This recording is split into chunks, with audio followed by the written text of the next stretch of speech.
On does help in reducing them, और ये help करता है रिड्यूस करने के लिए। जो आपका क्लोरीन है, ऑक्सीजन एंड सल्फर है, वो क्या करते हैं, रिड्यूस करते हैं, act as a oxidising agent because these accept electron from the sodium. Summarise करने के लिए आप कह सकते हैं कि जो आपका बेसिकली क्या है, ऑक्सीडेशन है, ठीक है।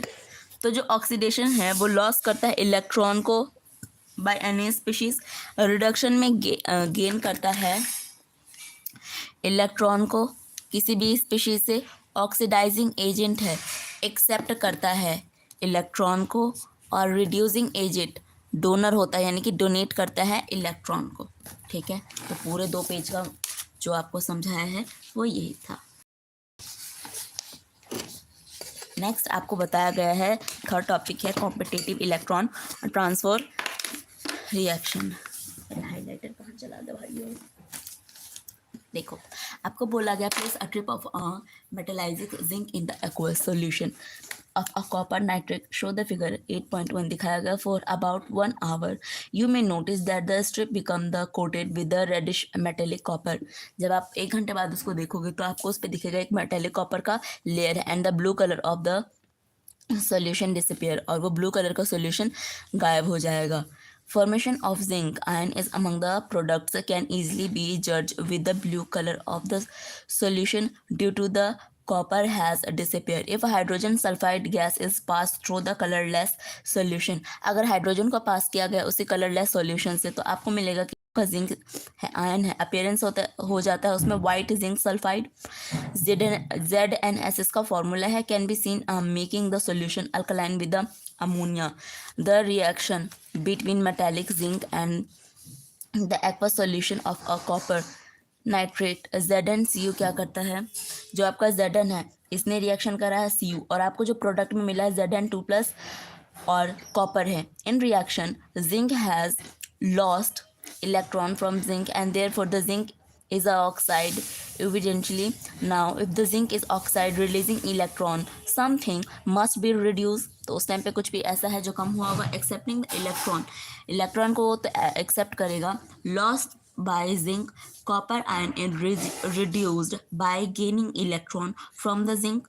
यहाँ पे आपको बहुत सारे इक्वेशन दिखाए गए हैं और बोला गया है कि देखो, सबसे पहले मेरे पास तो ये आपका क्या था, रिएक्शन था, ठीक है।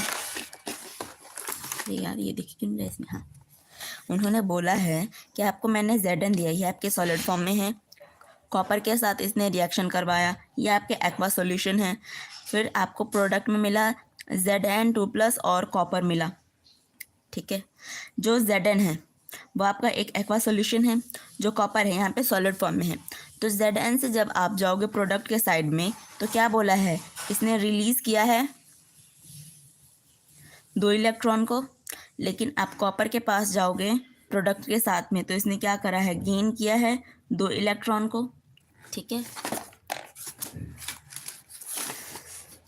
यहाँ पे आपको वो एक्सपेरिमेंट दिखाया गया है यहाँ पे कि देखो, सबसे पहले एक हमने बीकर लिया, जिंक रॉड को इसमें प्लेस कर दिया इन अ कॉपर नाइट्रेट सॉल्यूशन, और ये जो आपका सॉल्यूशन है कॉपर नाइट्राइट का है।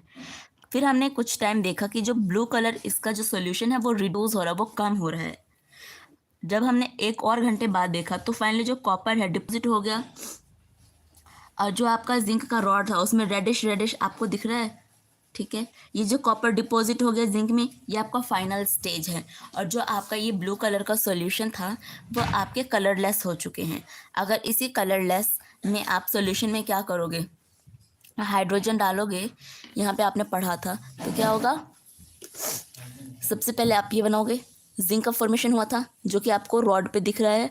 अगर हाइड्रोजन सल्फाइड गैस को इसी से आप पास करोगे, ठीक है, मान लो ये सॉल्यूशन मेरे पास है, तो आपको क्या दिखेगा, ये कलरलेस सॉल्यूशन जिंक को कंटेन कर लेगा, और ये आपको वाइट जिंक सल्फाइड दिखाएगा, ठीक है। तो यहाँ पे आपको ये वाला आ गया, और ये रेड दिखने लगा इस वाले रिएक्शन में, मतलब कि जो एक्टिविटी था आपका जो भी, ये इतना ही है। फिर आपको बोला गया अगर आप इसी स्टेज पे देखोगे क्या, we initiative the state of equilibrium for the reaction